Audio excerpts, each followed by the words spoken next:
Principal, Madame la députée de Saint-Hyacinthe.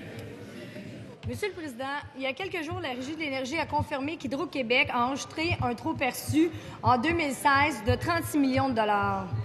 Cette somme s'ajoute aux 1,4 milliard de dollars pigés dans les poches des consommateurs québécois au cours des dernières années. Encore une fois, le gouvernement libéral a utilisé Hydro-Québec pour percevoir une taxe déguisée. Est-ce que le gouvernement va rembourser les 36 millions aux clients d'Hydro-Québec? Monsieur le ministre des Ressources naturelles.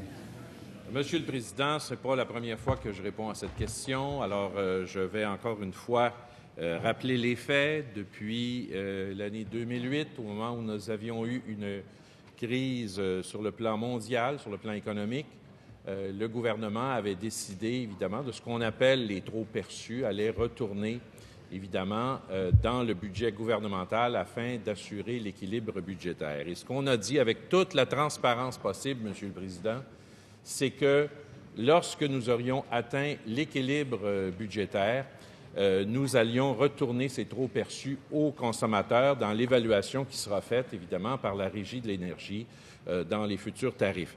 Alors, encore une fois, Monsieur le Président, la question, elle est bien simple.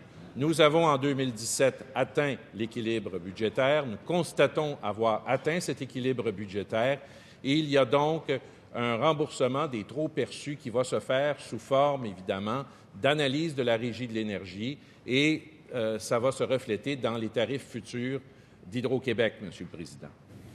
Première complémentaire, Madame la députée de Saint-Hyacinthe. Monsieur le Président, le ministre essaie de faire croire aux clients d'Hydro-Québec que le chèque est dans la poste. Mais ce n'est pas le cas. En réalité, c'est que le gouvernement libéral va conserver les 36 millions de dollars qui appartiennent aux clients d'Hydro-Québec. Quand le gouvernement va-t-il rembourser l'argent qui ne lui appartient pas? Monsieur le ministre des Ressources naturelles. Monsieur le Président, vous savez, quand on dit que ces trop-perçus-là doivent retourner aux consommateurs, il y a bien des façons de le faire. Alors, la façon que le gouvernement a choisie, c'est lorsqu'il va y avoir une évaluation qui sera faite par la Régie de l'énergie du dossier tarifaire. La Régie va tenir compte, évidemment, du trop-perçu d'une certaine année. Il y a des années où les trop-perçus, ça n'existe pas. Le Hydro-Québec est en déficit, puis il y a d'autres années où il y a des trop-perçus. Dans le cas des trop-perçus, on a dit que ça va retourner dans l'évaluation du dossier tarifaire et à ce moment-là, les consommateurs, évidemment, vont en bénéficier, Monsieur le Président.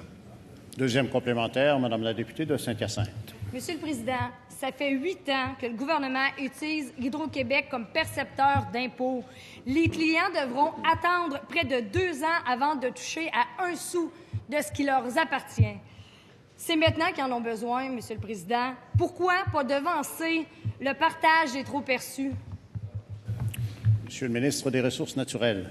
Monsieur le Président, sur ces questions-là, j'ai de la misère à suivre la coalition Avenir Québec, Monsieur le Président. Je regardais une des campagnes électorales où le chef de la coalition Avenir Québec, et je cite l'article, il disait « Les gains d'efficacité au niveau d'Hydro-Québec ne rimeront pas avec des baisses de tarifs ».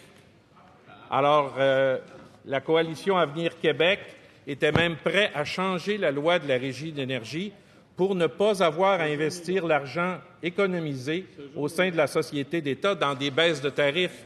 C'est un article lors d'une campagne électorale, Monsieur le Président. Alors, nous, ce qu'on fait, c'est qu'on a dit essentiellement, Monsieur le Président, budget atteint, il y aura à ce moment-là une évaluation